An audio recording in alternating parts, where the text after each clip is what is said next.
Hello everyone, welcome back to another edition of Let's Go for a Drive on the Baruch Network. I'm your host, Baruch. Now I posted a video a few Let's Go for a Drives ago about a movie called Megladon.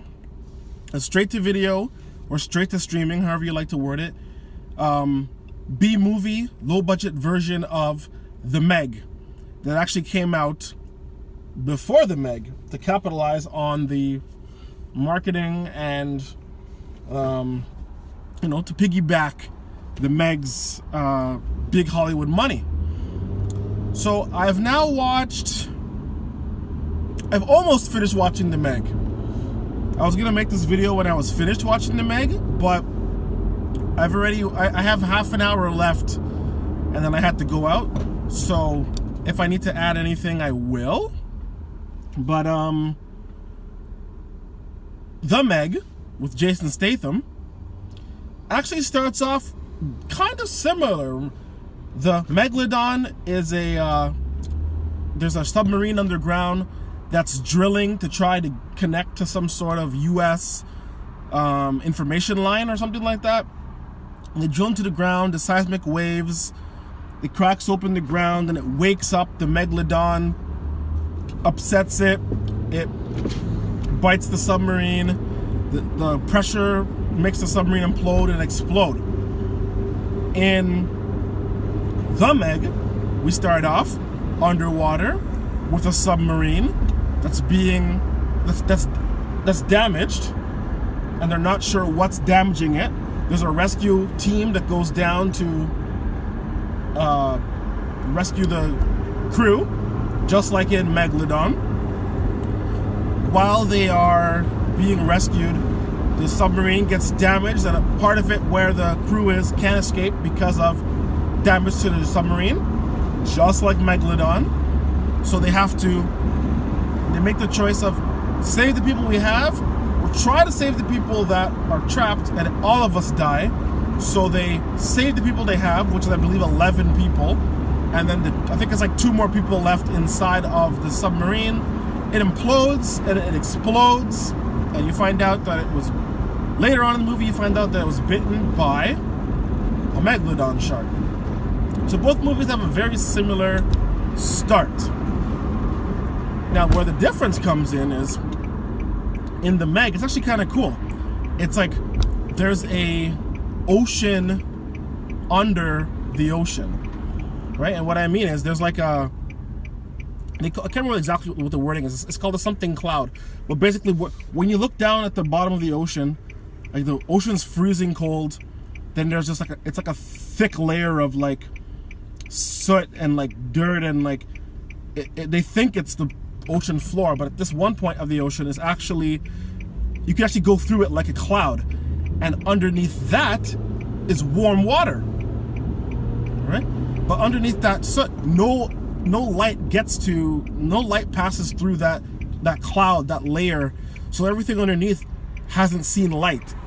Light is foreign to it, and there's all these weird animals and species and plants and stuff that are underneath this level of sediment, and they can't pass through the cloud because the water above, it's freezing. It's too cold for them to be able to get to the upper levels.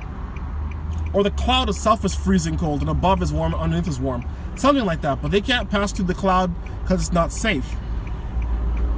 So the way that The Meg explains it, or the way that Meg does it, is the Megladon's been surviving underneath this cloud for all these thousands and thousands of years, and once their submarine crashes down there, the lights from it wake it up, it sees the light, and attacks any movement or light that it sees, right? And when they escape, the escape pod or escape submarine passes through the cloud, it opens a breach in the cloud big enough for the Megladon to escape, right? And then the breach closes once they go through it again, right? So that's the whole premise of the Megladon. So it's different. Like in the Megladon movie, there's it's already there. No one's been deep enough to disturb it and wake it up, right? While they're drilling, the seismic waves wake it up because it's sleeping or whatever. And in the Meg, it's been there the whole time. It's just underneath this cloud. I guess they don't even know there's another ocean above their ocean, right? So once it escapes, it now has the entirety of our regular ocean to wreak havoc. So that's the differences in the two movies, right? So I'm not gonna go into complete details about the Meg. I just want to compare the two. And they try to use depth charges to kill it. That doesn't work. They try to poison it, right? So they use a poison that would usually put whales to sleep, and they just like 10 times it and shoot it into the Megladon, right? And I'm not gonna say if it works or not, but they do get some pictures with it. I'll just put it that way. So interesting concept, interesting movie. I'm a Jason Statham fan, so whatever he does, I don't care how cheesy it is, I don't care how unbelievable it is. If Jason Statham's in it, I'll watch it. I believe, like, out of all my friends, I'm one of the only people who actually enjoyed the movie Crank 1 and 2. I actually like the movie Crank, right? And I just love the A, creativity, and B, the insanity of the concept of those movies. I'll say that for another video though. But yeah, so the Meg and its knockoff, Megladon, both of them start off with an underwater submarine that was attacked by the shark, that was bit, and they explode. I don't know if the Megladon people somehow caught wind of what the Meg script was, or just by coincidence, the two creative teams came up with the exact same or extremely similar concept of how the movies were going to begin and how the shark was going to be introduced. I just found it interesting because I'm like, how did they, like, they're very, very similar, right? Submarine gets, they don't know what happens to the submarine, they find out it's being attacked, they send their rescue team, the rescue team saves almost everybody, but people get killed, and then they decide they want to try to kill the shark because it killed their friends, and they don't want to kill other people, right?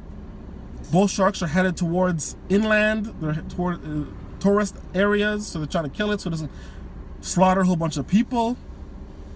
It's very interesting. I thought the concept is so similar. I'm not gonna say the same, but it's similar. But that's the little chat about the Meg and Megladon, right? I'm actually the Meg. By no means is it an amazing movie, but I enjoy just a popcorn movie, you know, right? A movie just, you know, actually there is a little bit of reality to it, but you know, movies that's just for fun, you just watch it for entertainment. I enjoy those movies. It doesn't have to always make sense. It doesn't always have to be scientifically sane. It doesn't, or sound. It doesn't have to be believable, right? I'm not watching a documentary, right? So anyway, I can leave that video at that. Thanks for watching, everyone, and I hope you all have a great day.